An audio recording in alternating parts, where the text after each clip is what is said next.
Hello students, welcome in 12th class physics. Students, in previous video we discussed about the impact parameter and distance of closest approach. Okay, so today also we will discuss with you the important topic, that is Bohr's model of hydrogen atom. You can say that Bohr's given a model which is for hydrogen atom. So beta hydrogen atom, you know, it has one electron and one proton. Okay तो बेटा Bohr's theory of hydrogen atom में बात करते हैं और radius निकालेंगे और bits की बेटा, ठीक है।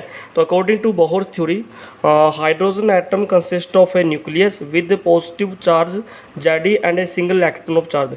तो बेटा बोहर्स की थ्योरी के अकॉर्डिंग देखा जाए, मान लीजिए ये कोई एटम है आपका,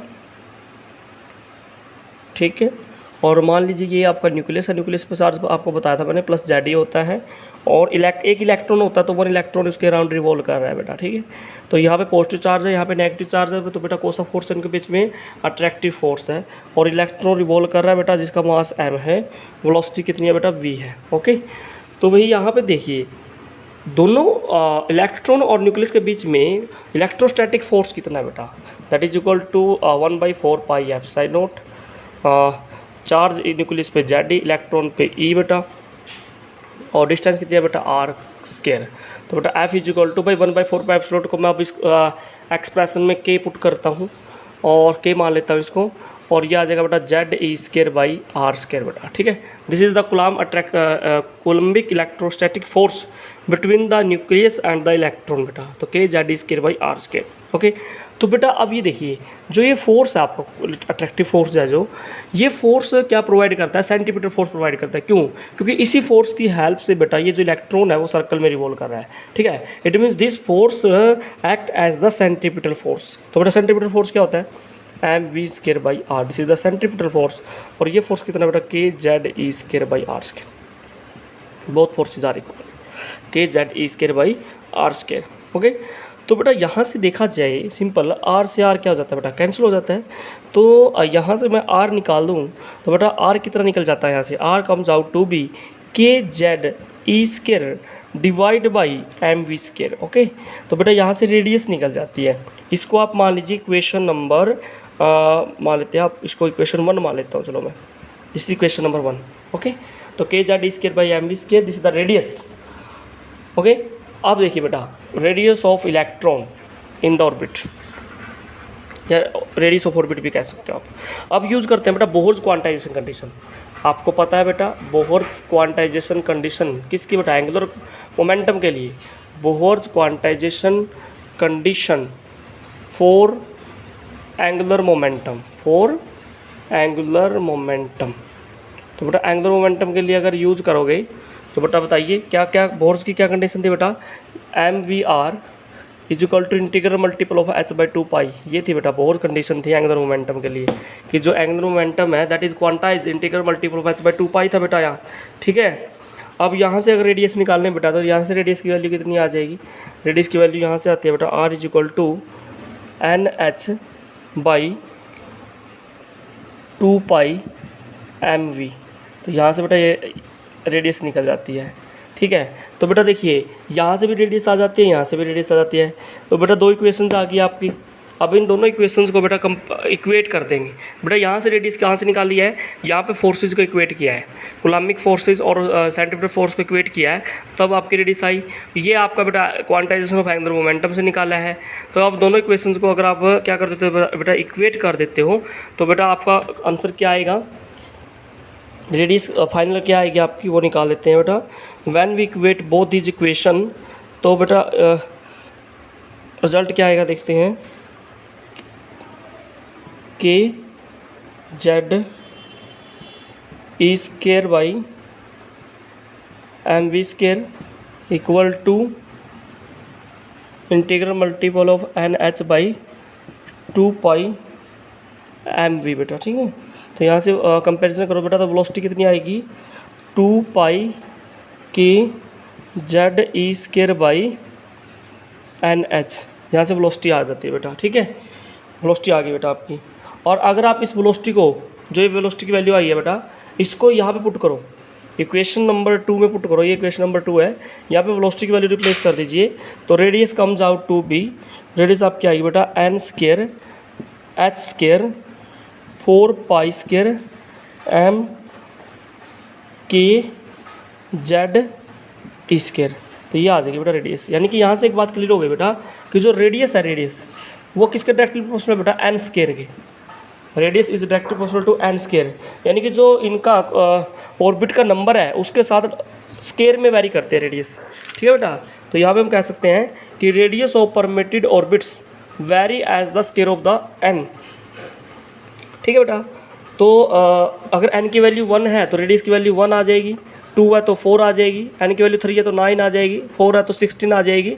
तो इस तरह से रेडियस एन के साथ वेरी करती है बेटा। तो N is called principal quantum number. N क्या है यहाँ पे बेटा, प्रिंसिपल क्वांटम नंबर है। N is the principal quantum number. ये बात आप नोट कर लीजिएगा।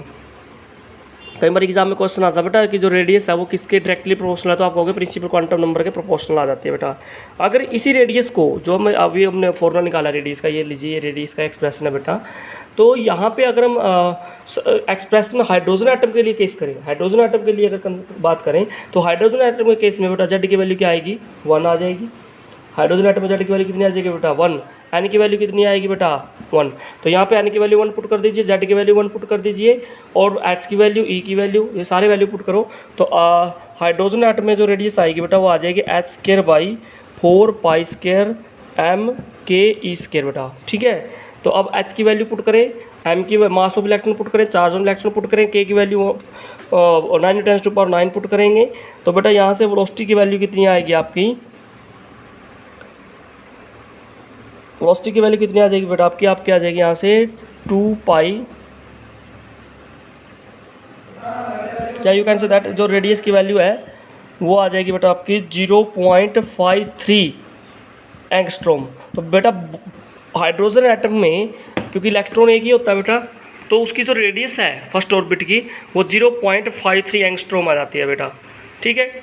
अब बात करते हैं speed of electron. Hydrogen atom में स्पीड कितनी रहती है इलेक्ट्रॉन की, स्पीड ऑफ इलेक्ट्रॉन के बारे में बात करेंगे। अभी फॉर्मूला बताया था बेटा मैंने स्पीड के लिए निकाला था, v = 2 पाई के ई स्क्वायर बाई NH, ये फॉर्मूला आया था बेटा। तो बेटा क्या करते हैं, c से मल्टीप्लाई कर देते हैं, इस फॉर्मूला को c से डिवाइड कर देते हैं, c से मल्टीप्लाई c से डिवाइड। तो बेटा इक्वेशन क्या रह जाती है आपकी, इक्वेशन बन जाती है 2 पाई के ई स्क्वायर बाई NH, और यहाँ पे बेटा क्या रह जाता है, यहाँ पे बेटा c आ गया।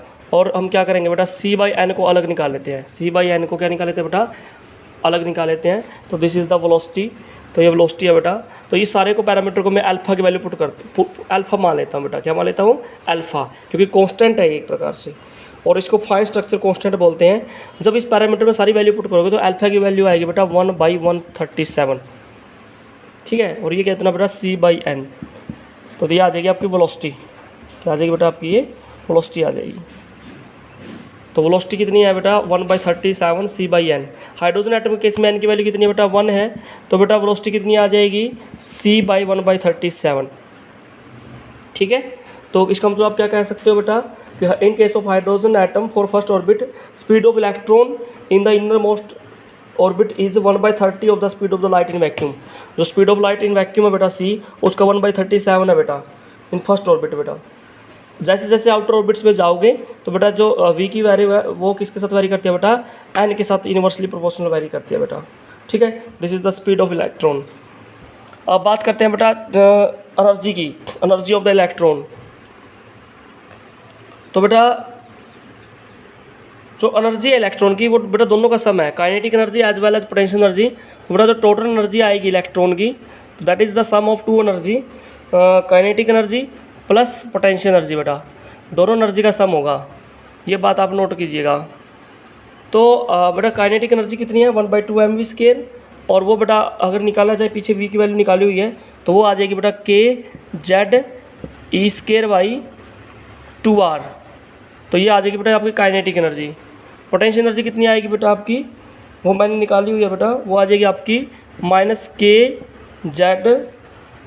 -kZe²/r। This is the potential energy. Total energy ये आ जाएगी बेटा आपकी।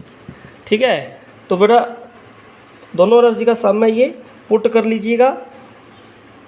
पुट करने के बाद, दोनों को पुट करने के बाद बेटा क्या आएगा, आपका सॉल्यूशन आ जाएगा -kZe²/2r। ठीक है भाई, this is the total energy. बेटा ये देखिए यहाँ पे रेडियस आ गई, क्या आ गई बेटा, यहाँ पे रेडियस आ जाती है। तो अगर आप यहाँ पे रेडियस की वैल्यू पुट कर देते हो या एक्सप्रेशन पुट कर देते हो, तो जो एनर्जी है इलेक्ट्रॉन की इन nth ऑर्बिट, रेडियस का एक्सप्रेशन पुट कीजिए तो ये आएगी बेटा -2π² mk² Z²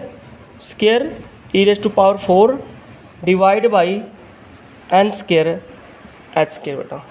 ठीक है, तो -2π² mk² Z² A⁴ n²h²। This is the energy of electron in nth orbit बेटा। ठीक है, तो बेटा ये एक्सप्रेशन आपने याद रखना है, सबसे इंपॉर्टेंट एक्सप्रेशन है ये, क्योंकि जो नेक्स्ट आने वाले हमारे टॉपिक्स है काफ़ी इंपॉर्टेंट है और इसी फॉर्मूले पे बेस्ड है बेटा। आपने ये देख रहे हैं कि जो ये एनर्जी है ये बेटा इलेक्ट्रॉन की है nth ऑर्बिट में। अगर फर्स्ट ऑर्बिट की बात करें तो 1 पुट करेंगे, सेकंड ऑर्बिट 2 पुट करेंगे। ठीक है बेटा, तो अब नेक्स्ट उसमें बेटा मैं एनर्जी निकालूंगा डिफरेंट ऑर्बिट्स के अंदर, और वो टॉपिक का नाम बनेगा बेटा spectral series of hydrogen atom, जो बहुत इंपॉर्टेंट टॉपिक है बेटा। ठीक है, तो आपने ये एक्सप्रेशन याद कर लेना है, और ये एक्सप्रेशन हमने कैसे निकाला है वो आज आपने देखा। तो आज की वीडियो स्टूडेंट्स इतना ही। Thanks for watching.